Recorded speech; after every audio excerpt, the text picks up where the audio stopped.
président de la délégation, mes chers collègues, quelle place réelle voulons-nous donner à nos outre-mer face aux enjeux géopolitiques d'aujourd'hui ?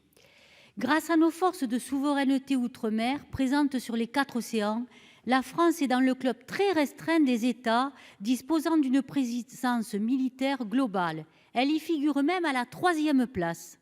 Ces forces remplissent 5 fonctions stratégiques: protection du territoire national, prévention des conflits, connaissance et anticipation, intervention, dissuasion. Convenons-en, ce ne sont pas des fonctions accessoires.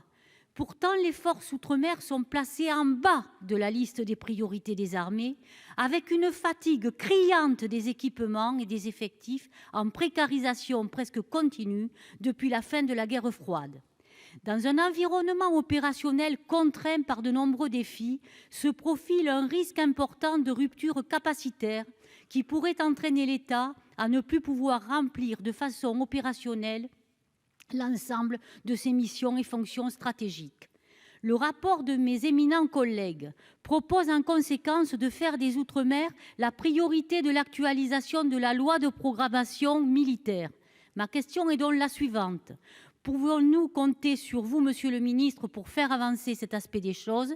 Est-il prévu prochainement et rapidement d'actualiser et de rééquilibrer nos capacités militaires outre-mer afin de retrouver ce socle de capacités indispensables, mais également pour moderniser et adapter nos forces à la géopolitique du XXIe siècle et faire de nos outre-mer de véritables points d'appui ? C'est indispensable.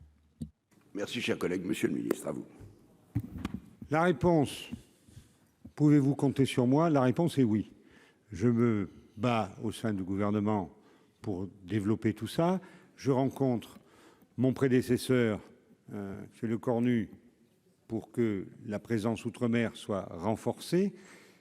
Et donc j'ai confiance qu'on va y arriver. La situation n'est pas aussi dégradée, me semble-t-il, que vous le dites. Ça, c'est pour la marine militaire. Vous avez évoqué les ports de pêche. Je pense qu'il y a une question qui va m'arriver sur les ports de pêche, donc je répondrai sur les ports de pêche, sinon le président va me faire les gros yeux. Mais oui, vous pouvez compter sur moi, c'était ça votre question, auprès de monsieur. Compter sur vous pour faire des Outre-mer des points d'appui dans la stratégie donc militaire et les enjeux stratégiques sur l'Indo-Pacifique notamment. Je l'ai dit, monsieur Lecornu est bien en phase avec cette axe de travail. Le président de la République, c'est son thème, l'Indo-Pacifique. Je rappelle que la défense de l'Indo-Pacifique, c'est aussi des territoires qui fonctionnent bien. C'est des territoires où il y a de l'eau, des territoires où il y a des ports, des territoires où il y a de l'agriculture. C'est le même message. La défense de l'outre-mer, il y a une défense militaire, mais elle passe aussi par le bien-être des populations. Merci, monsieur le ministre.